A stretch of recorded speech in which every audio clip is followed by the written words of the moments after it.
Welcome viewers, हमें join करने के लिए बहुत बहुत शुक्रिया। आप देख रहे हैं डॉन न्यूज। स्पोर्ट शो का नाम है स्पोर्ट जोन, लेकिन ये है ग्लोबल एडिशन। मेरा नाम है अल्तमिस जीवा और मेरे साथ हैं नवीन वकार। अस्सलाम वालेकुम एवरीबॉडी। होपफुली आप लोग सब यहाँ पे टिक कर बैठ चुके होंगे बिकॉज आज बात होने वाली है बहुत सारी चीजों की। We are gonna cover everything possible और जो है हमारे साथ लोग भी बैठे हैं, उनके साथ भी थोड़ी सी गपशप हो जाएगी, सो कहीं मजा आएगा। And keep watching our show. Exactly. और पहले हम आपको इन लोगों से इंट्रोडक्शन करवा लें जो लोग हमारा फ्री किक शो जिन्होंने देखा होगा ड्यूरिंग द वर्ल्ड कप, वो इन सबको रिकॉग्नाइज वापस कर लेंगे।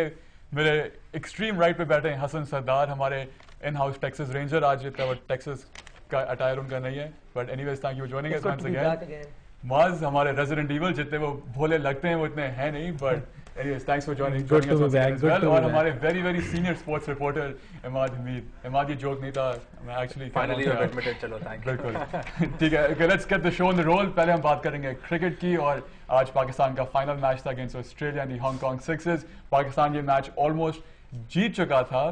48 रन चाहिए थे आई थिंक, या 46 रन चाहिए थे। लास्ट ओवर में इमरान नजीर ने ओवर कराया। आए साहब में विजुअल्स भी देखते हैं कि इस मैच में क्या हुआ। बॉयज, लग रहा था आखिरी ओवर में पाकिस्तान जीत जाएगा। ये सिर्फ जो आज किया है इमरान नजीर ने, सिर्फ पाकिस्तान ही कर सकता है। I have just no words to explain what exactly happened. यानी 46 रन करने थे, 8 बॉलों का ओवर था फाइनल के लिए। और जैसे आप देख सकते हैं कि इमरान नजीर को बॉल दी शोएब मलिक ने, और फिर इमरान नजीर ने जैसे शायद वो बॉलिंग करना ही भूल गए थे, उनके हाथ पांव फूल इतने बड़े क्राउड के सामने। I just have no words, I just can't explain कि आप 46 रन कैसे we'll give you a break। आप शायद सरकार बॉल कर रहे होते तो तब भी हम बच जाते। अच्छा, सारी बात में एक चीज वर्थ डिबेटिंग है कि क्या शोएब मलिक को इमरान को आखिरी ओवर देना चाहिए था, नहीं देना चाहिए था। टूर्नामेंट का फॉर्मेट इस तरह कि आपने हर बॉलर से एक ओवर करा सकते हैं। हांगकांग सिक्सेस है। आप शोएब मलिक की कोशिश ये थी कि 133 पाकिस्तान ने टारगेट सेट किया था कि वो मेन बॉलर से जल्दी ओवर निकाल के आखिर में इतना ज्यादा टारगेट रखें कि कोई भी बॉलर ओवर करा सके। 48 रन, 46 रन, लेकिन कोई भी बॉलर इमरान नजीर नहीं था। मतलब आप बेसिकली ये कह रहे हैं कि स्ट्रैटेजी अच्छी थी लेकिन वो एग्जीक्यूशन वाज एब्सोल्युटली होपलेस। अच्छा इमाद, एक और बात बताइए कि जितनी बाकी टीम्स इसके अंदर हैं उनके front line players in teams में नहीं थे, लेकिन हमारी टीम में इमरान नजीर, शोएब मलिक, अहमद शहजाद, इनको क्यों भेजा गया इस टूर्नामेंट के लिए जिसकी इतनी सिग्निफिकेंस भी नहीं है? तो क्या इनको अकोमोडेट किया जा रहा है? Perhaps that is the word, accommodate ही करना चाह रही थी पीसीबी। अहमद शहजाद ने भी अच्छा परफॉर्म किया T20 में। Shoaib Malik we all know is a household name and so is Shabbir Ahmed and Imran Nazir. लेकिन जैसे बस ये कि इसके बावजूद भी कि ऑस्ट्रेलिया की सेकंड आपके मुंह पे तो इस वक्त बहुत बड़ी स्माइल है, और नवीन इसलिए खामोश है क्योंकि नवीन बहुत अपसेट है कि पाकिस्तान हार गया।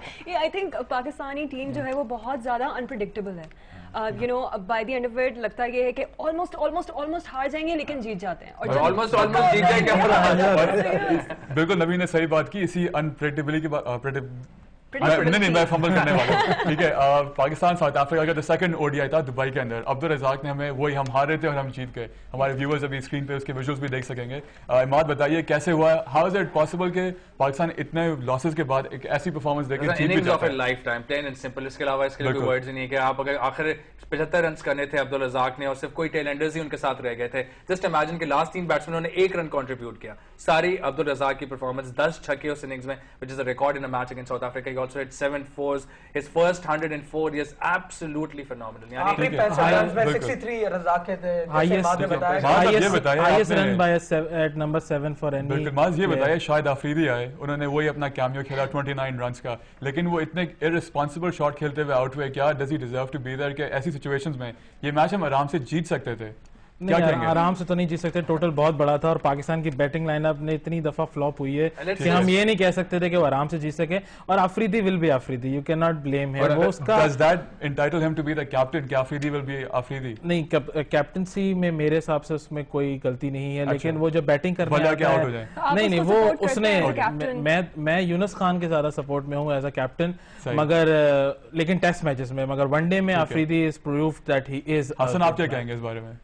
मैं आफरीदी की कैप्टनसी के ऊपर और कि वो आके इतने क्लच सिचुएशंस पे नहीं, हम तो कुछ पहले मैं इमाद की बात को आगे मतलब उसको एक्सटेंड करूं। इमाद ने और आप लोग जो मतलब एक डिबेट हो रही थी अभी कि मैच जो है वो आसान टारगेट था। आसान, अगर आप आसान बोलते हैं तो ये सारा क्रेडिट रज़ाक से लेने वाली बात है। जैसे कि इमाद ने बोला, मेरे हिसाब से ये वनडे हिस्ट्री के टॉप 5 मैचेस में डेफिनेटली आता होगा। और इनके अलावा एक और मैच भी इसी हफ्ते, मतलब वो लिवरपूल का तो नहीं था ना? नहीं, लिवरपूल का मैच नहीं था, श्रीलंका ऑस्ट्रेलिया, वो भी probably is up there with the best. It's very important to mention this. What a week for one-day cricket. सब लोग कह रहे हैं ODI फॉर्मेट खत्म कर दिया जाए, 50 ओवर्स की कोई वैल्यू नहीं है, T20 आ गया, टेस्ट क्रिकेट आ गया. आप इस किस्म के मैचेस देखते हैं, back to back thrillers. Melbourne में जिसना बात की उन्होंने, मलिंगा और मैथ्यूज ने मिरेकल कर दिया वहां पे. पाकिस्तान और साउथ अफ्रीका के 3 मैचेस लास्ट ओवर में गए. दो एक मैच लास्ट बॉल पे सेटल हुआ, 2 मैचेस पेनल्टीमेट बॉल पे सेटल. अगर आप बात कर ही रहे हैं श्रीलंका ऑस्ट्रेलिया की, तो आज लेट्स मेंशन कि आज जो मैच खेला गया श्रीलंका हार गया. क्या हम देख रहे हैं कि ऑस्ट्रेलियन क्रिकेट टीम जो एक डोमिनेंट फोर्स थी, क्या उनका डाउनफॉल शुरू है? क्या कहते हैं आप लोग? 2-1 वो सीरीज हारे श्रीलंका से. बिल्कुल, एब्सोल्युटली. अब बात ये है कि मतलब वो जो ओल्ड हॉग्स जो थे, अब वो सारे मतलब आहिस्ता आहिस्ता टीम से फेज आउट हो रहे हैं. ठीक है. और जो नए नए जो प्लेयर्स हैं उनको प्रॉब्ली ये लोग ग्रूम कर रहे हैं 2011 वर्ल्ड कप के लिए. अब टीम जो है ना ट्रांजिशनल फेज के अंदर है, और 2011 वर्ल्ड कप तक जब तक पहुंचेगी तो प्रॉब्ली मैच्योर कर मतलब उस टूर्नामेंट के अंदर ये पीक करना चाह रहा है. तो अभी मतलब not much to read into these performances. बहुत सारी ऑस्ट्रेलिया के मीडिया में अभी ये बात भी चल रही है कि माइकल क्लार्क जो है वो ही should not take up Ponting's place after Ponting retires. तो इसकी वजह से भी टीम में मेरे हिसाब से थोड़ी सी कुछ प्रॉब्लम चल रही है, क्योंकि बहुत सारे प्लेयर्स नहीं चाहते कि माइकल क्लार्क पॉन्टिंग की जगह ले. तो ये भी एक प्रॉब्लम हो सकती है. वरना मेरे हिसाब से श्रीलंका अगर आज हार भी गई, मगर दे हैव प्रूव्ड कि ऑस्ट्रेलिया को उनके होम ग्राउंड में उन्होंने बहुत अच्छी डिफीट दी है. ठीक है, हम जा रहे हैं ब्रेक की तरफ, लेकिन इमाद जल्दी से रैप कर लें. क्या कहेंगे सीरीज के बारे में? जैसे क्विकली मेंशन कर लूं कि सबसे इंपॉर्टेंट तो अभी एशेज है. अभी let's not forget Ashes, the mother of all battles. England versus Australia test series, and after that world cup होगा. अगर ऑस्ट्रेलिया चौथी मतलब लगातार वर्ल्ड कप जीतने की कोशिश करेगा, मेरा नहीं ख्याल मतलब ये होगा. I honestly do support Australia when it comes to cricket, because I think कि उनकी सबसे ज्यादा स्ट्रॉन्ग परफॉर्मेंस होती है. अगर उनकी पूरा करियर लाइनअप देखा जाए, जितने भी मैचेस होते हैं, ऑस्ट्रेलिया से एक एक्सपेक्टेशन होती है कि भाई ऑस्ट्रेलिया है तो थोड़ा सा थोड़े से लोग डर जाते हैं. लेकिन आई थिंक एक दो टीम्स और डरते तो सारे रहते हैं होपफुली, बट इस बात पे हम ब्रेक लेंगे. हमारे साथ रहिए राइट है on sports zone global addition.